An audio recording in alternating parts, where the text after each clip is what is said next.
If you're thinking about buying the Nikon Z6 III, here's a few things you should know before you buy it.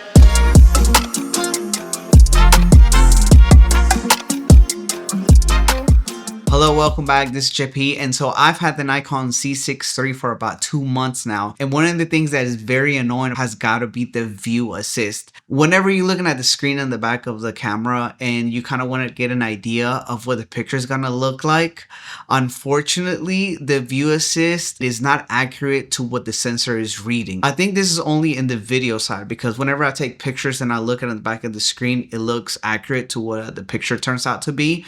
But for some reason in the video, it seems like it's like the picture is overblown. If you try to do exposure just by looking at the screen, you're actually gonna be underexposed. One of the things that I do is I overexpose by at least 2 stops, so that way whenever I bring it back into the Vinci, I can get a really good image out of it. I've also seen that works very well when you're shooting in low light, so that gives it a better low light performance.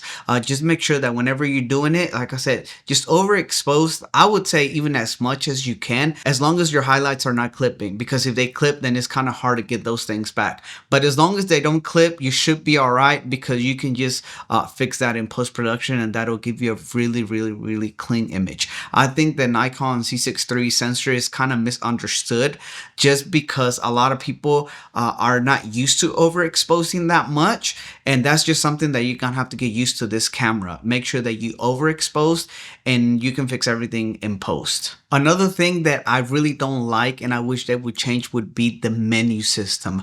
I think by far this has to be one of the most complicated menu systems that I've ever messed with. I've messed with Lumix, with Canon, with Sony, with Blackmagic, with Red, and you know, a lot of people make a big deal out about menus. I think sometimes you just need some time to get used to them, but I would say they're all fairly simple. But the Nikon menu, man, that's just really hard to get used to it, because everything is separate. The photos have like their own menu, and then you have to go into a sub menu in order to get into the video menu and settings. So if you wanted to change something, like for example, turn on like a histogram, you can't just go into like a general tab. You would have to actually go into the video sub menu and turn it off from there, which I just find it really complicated to do. And like I said, it's just a matter of time to get used to it, but it is very annoying because I'm so used to other menu systems that are a little bit less complex than this one. Maybe in the future they can do a firmware update where they can fix the menu system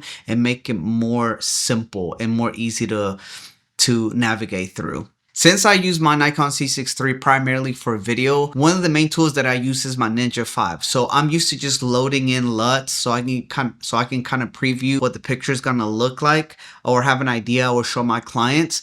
And one of the things that I really didn't like was that when I loaded my LUTs into my Ninja 5, they were really overblown. But that's because I have to expose my image by at least 2 stops in order to get a clean image coming out of the camera. So whenever you put it on the monitor, it's actually super overblown. So what I had to do is go into the Vinci, use my LUTs, underexpose them, and then export them again and load them back into my monitor in order to get an accurate reading. And that way I wouldn't have to mess a lot with my exposure just to show my client. Those are 3 things that as a video shooter I find very annoying. It is something you should be aware of if you're planning on buying the Nikon Z6 III. I mainly shoot video, and it kind of sucks because those are some of the tools that I use the most. It hasn't been a deal breaker for me because I've been able to work around them. I do wish that Nikon can address those issues, and hopefully some more people that are shooting video are making more noise about them, because I mean, Nikon, let's be real, Nikon is primarily